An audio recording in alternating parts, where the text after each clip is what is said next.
शंकराचार्य ने भी आपत्ति जताई थी।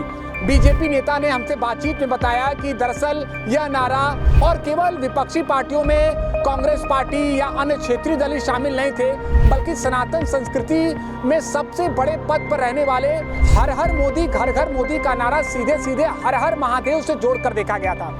हिंदुस्तान के सियासी सफर में अक्सर हमने देखा है कि नेताओं द्वारा सियासी मंच से दिए जाने वाले राजनीतिक भाषण, राजनीतिक नारे अक्सर वोटरों का मिजाज बदल देते हैं।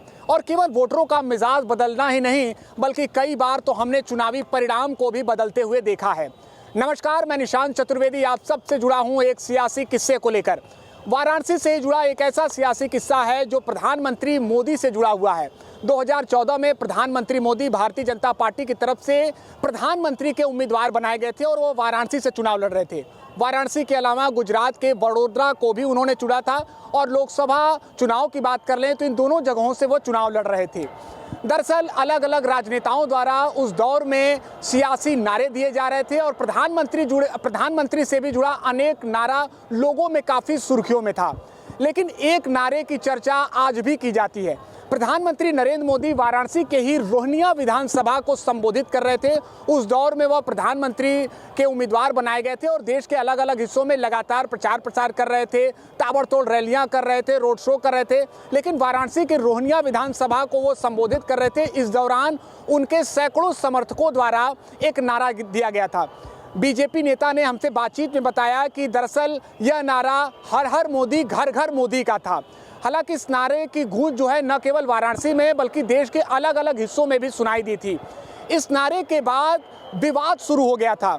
दरअसल इस नारे को लेकर विपक्षी पार्टियों ने सनातन संस्कृति के अपमान का आरोप लगाया था और केवल विपक्षी पार्टियों में कांग्रेस पार्टी या अन्य क्षेत्रीय दल शामिल नहीं थे, बल्कि सनातन संस्कृति में सबसे बड़े पद पर रहने वाले शंकराचार्य ने भी आपत्ति जताई थी। दरअसल इसकी आपत्ति जताने की वजह प्रमुख यह है कि हर हर मोदी घर घर मोदी का नारा सीधे सीधे हर हर महादेव से जोड़कर देखा गया था। काशी की बात कर लें तो द्वादश ज्योतिर्लिंगों में से एक भगवान काशी विश्वनाथ का मंदिर यहाँ पर स्थापित है। दूर दराज से श्रद्धालु दर्शन करने के लिए यहाँ पर पहुँचते हैं और काशी विश्वनाथ मंदिर की बात कर लें या फिर काशी वालों की बात कर लें तो लोग हर हर महादेव का उद्घोष करते हैं। लोग आपसी बातचीत में भी काशी की परंपरा के रूप में हर हर महादेव का जय घोष स्वीकारते हैं और उसी दौर में हर हर मोदी घर घर मोदी का नारा चल पड़ा था और इसको लेकर ही विपक्षी दल कांग्रेस पार्टी साथ ही सनातन संस्कृति को मानने वाले लोगों ने आपत्ति जता दी थी। हालांकि इसके बाद न केवल भारतीय जनता पार्टी के प्रवक्ताओं की तरफ से बल्कि खुद प्रधानमंत्री नरेंद्र मोदी ने अपने समर्थकों से विनम्रतापूर्वक अपील की थी कि अब इस नारे को दोबारा किसी भी रैली से या किसी भी राजनीतिक मंच से ना दोहराया जाए।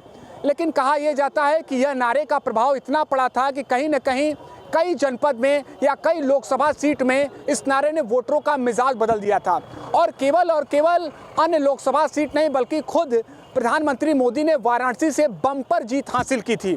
उनके सामने विपक्षी दल का कोई नेता नहीं टिक पाया था।